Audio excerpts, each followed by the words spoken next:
السلام علیکم یا اہل القبور یغفر اللہ لنا ولکم انتم سلفنا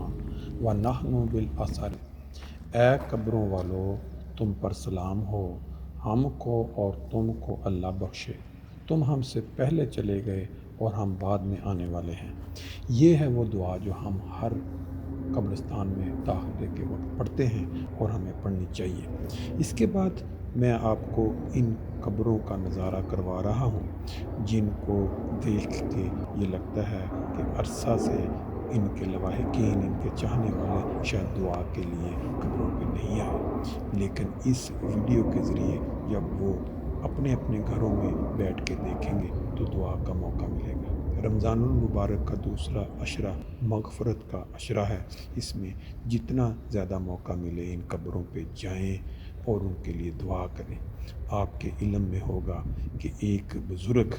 جو ایک دفعہ مسجد میں بیٹھ کے رو رہے تھے، تو بعض لوگوں نے پوچھا آپ کیوں رو رہے ہیں؟ تو انہوں نے کہا کہ اللہ میاں اور انسانوں کے درمیان جھگڑا ہو گیا ہے، اور اللہ میاں ان کو کہتا ہے کہ آؤ میں آپ کے ساتھ صلح کرنا چاہتا ہوں، لیکن وہ لوگ وہ نہیں مان رہے۔ اس کے بعد وہی بزرگ کچھ عرصہ بعد قبرستان میں بیٹھے رو رہے تھے۔ لوگوں نے پھر پوچھا آپ کیوں رو رہے ہیں؟ تو انہوں نے کہا اب معاملہ بالکل الٹ ہو چکا۔ پہلے تو اللہ میاں مانتا تھا، لوگ نہیں مانتے تھے، لیکن اب لوگ ماننا چاہتے ہیں لیکن خدا نہیں مانتا۔ وہ تھا یہ منظر جو آپ اس وقت دیکھ رہے ہیں۔ جب قبروں میں انسان پہنچ جاتا ہے تو پھر اللہ کو منانے کا کوئی چانس باقی نہیں ہوتا۔ یہ تمام مناظر، تمام قبریں نام بائی نام دکھانے کا مقصد یہ ہے کہ جب بھی آپ ان کو دیکھیں، آپ کے عزیز و اقارب جو دوسری دنیا میں ہیں ان پہ نظر ڈالیں تو ایک دعا کریں ان کی بخشش کی، کیونکہ یہ لوگ تو جا چکے لیکن ہم ابھی زندہ ہیں، ہم ابھی سانس لے رہے ہیں، ہمیں خدا تعالیٰ نے مغفرت کروانے کا موقع دے رکھا ہے۔ جب ہم اپنی مغفرت کے لیے دعا کریں رمضان میں تو ان لوگوں کے لیے بھی دعا کریں۔ ان میں سے بہت سارے نام ایسے ہوں گے جو شاید آپ پہلی دفعہ دیکھ رہے ہوں گے۔ یہ وہ بزرگ ہیں، یہ وہ نوجوان ہیں، بچے ہیں، بوڑھے ہیں اور لوگوں کے پیارے ہیں جو ایک ستائے ہوئے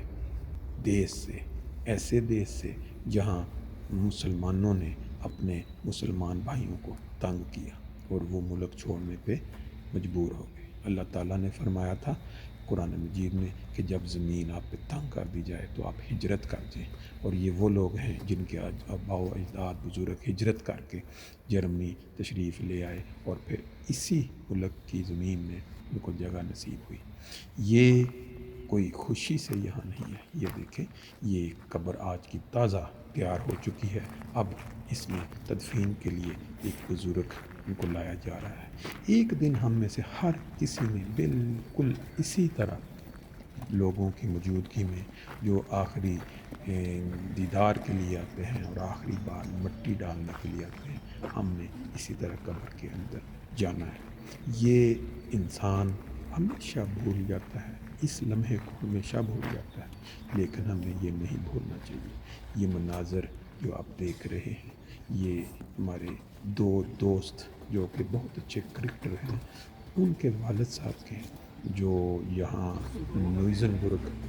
میں جن کی رہائش تھی، اور ان کی یہ تدفین کا مرحلہ ہے۔ یہ ہے اسلامک طریقہ جس کے تحت جو اسلام نے ہمیں سکھایا کہ جب کوئی بزرگ، کوئی عزیز، کوئی چاہنے والے دنیا سے رخصت ہو رہے ہوں تو ان کو اس طرح سے ایک اسلامی طریقے سے قبر میں ڈالا جاتا ہے، اور پھر اس کے اوپر ان کے جو عزیز و اقارب اور جو جانے والے اپنے ہاتھ سے مٹی ڈالتے ہیں۔ یہ ہے پروسیس سارا جرمنی کے اندر جو قبر میں اتارنے کا۔ اس کے بعد سب سے پہلے ان کے جو بیٹے ہیں وہ اپنے ہاتھ سے مٹی ڈال رہے ہیں قبر کے اوپر، اور اس کے بعد جو دوسرے عزیز و اقارب دوست ہیں وہ اپنے ہاتھ سے قبر کے اوپر مٹی ڈالتے ہیں۔ یہ منظر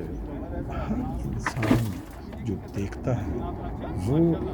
اپنی، جب اس نے اللہ کے حضور حاضر ہونا ہے، وہ اس منظر کو نہیں دیکھ سکتا۔ اسی لیے کہتے ہیں کہ جب موقع ہے اس دنیا میں اپنے آپ کو بخشوانے کا تو پھر ان منظر کو، اس نمازوں کو ذہن میں رکھ اور یہ دکھانے کا مقصد بھی یہی ہے کہ جب جب انسان ایسے موقعوں کو دیکھتا ہے تو اس کو اپنا یہ لمحہ ذہن میں آ جاتا ہے کہ پھر اس نے بھی اسی طرح من مٹی کے نیچے جانا ہے۔ تو یہ قبرستان جو فرینکفرٹ جرمنی میں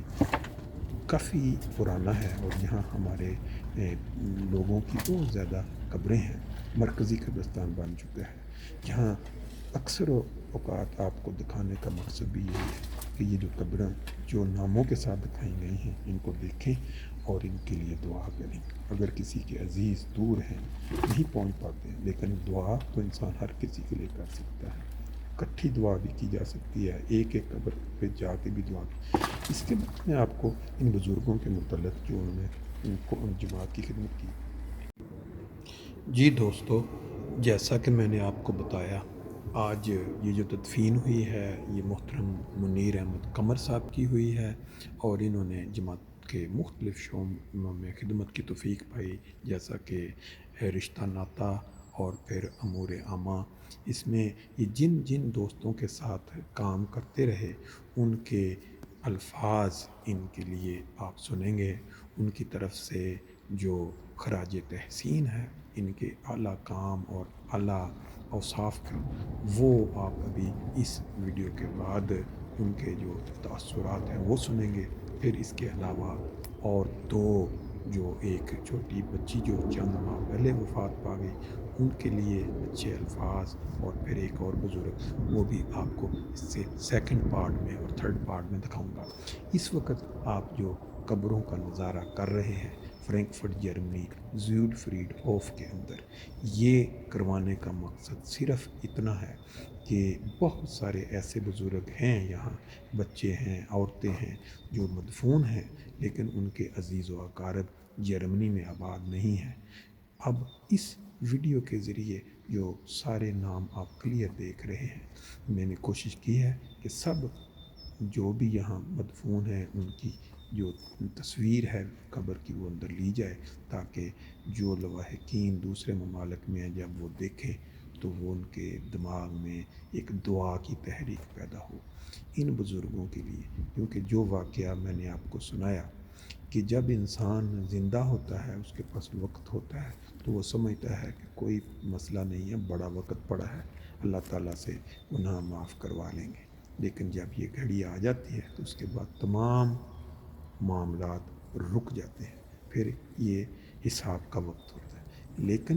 جو بزرگ نیک اولاد پیچھے چھوڑ جاتے ہیں، نیکیاں چھوڑ جاتے ہیں، ایسے کام چھوڑ جاتے ہیں جو صدقہ جاریہ ہوتا ہے، تو ان کے درجات درجہ بدرجہ اونچے ہوتے چلے جاتے ہیں۔ یہ تعلیم ہم نے سنی تھی ہے۔ تو ہم جو ابھی زندہ ہیں، جو سانس لے رہے ہیں، وہ ضرور قبرستانوں میں جائیں اور ان بزرگوں کے لیے دعائیں کریں، کیونکہ ان کے لیے جب ہم دعا کریں گے تو خدا تعالیٰ ہماری بخشش کا بھی سامان کرے گا۔ جب ہم ان مناظر کو دیکھتے ہیں، جب ہم اس طرح جنازوں میں شریک ہوتے ہیں، بہت زیادہ ثواب رکھا ہے اللہ تعالیٰ نے۔ میں نے حدیث پہلے کوٹ کی تھی کہ نبی پاک صلی اللہ علیہ وسلم نے فرمایا کہ جو شخص ایک نماز جنازہ میں شرکت کرتا ہے اس کے لیے ایک پہاڑ کے برابر ثواب ہے۔ وہ پہاڑ کو تشبیہتاً کہا گیا ہے، الفاظ تو اور ہیں، لیکن جو نماز جنازہ اور پھر تدفین تک وہاں رکتا ہے اس کے 2 پہاڑوں کے برابر ثواب ہے۔ اب ہمارا یہ فرض ہے کہ جب بھی رمضان میں آپ کو موقع ملے، آپ کی فیملی کو موقع ملے، تو آپ ضرور اس طرح قبرستانوں میں جائیں جو آپ کے قریب ہے، اور اپنے بزرگوں، نہ صرف اپنے عزیز و اقارب بزرگوں بلکہ دوسری قبریں، انسان کے لیے بڑا آسان ہے یہ جب اپنے عزیزوں کی قبروں پہ دعا کے بعد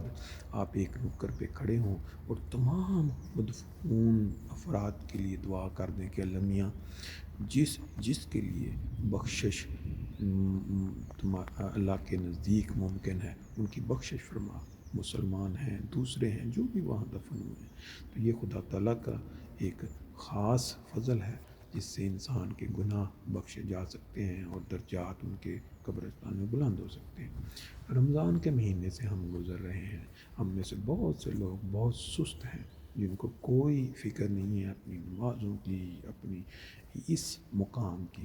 تو کم از کم اس ویڈیو کو جب آپ دیکھیں تو اپنے دوستوں کو، اپنے عزیزوں کو شیئر کریں تاکہ وہ بھی یہ دیکھیں اور ان کے دل میں یہ شوق پیدا ہو کہ نہ صرف انہوں نے اپنے بزرگوں کے بلندی درجات کے لیے دعا کرنی ہے، بلکہ ساتھ ساتھ آٹومیٹیکلی ان کے اپنے لیے بھی یہ دعا کا باعث بنے گی۔ یہ سارے منظر میں پہلے بھی کئی دفعہ دکھا چکا ہوں، لیکن بار بار دکھانے کا مقصد صرف اتنا ہے کہ شاید کسی کے دل میں خیال پیدا ہو جائے کہ ہم نے یہاں جانا ہے اور دعا کرنی ہے۔ اللہ ہم کو توفیق دے۔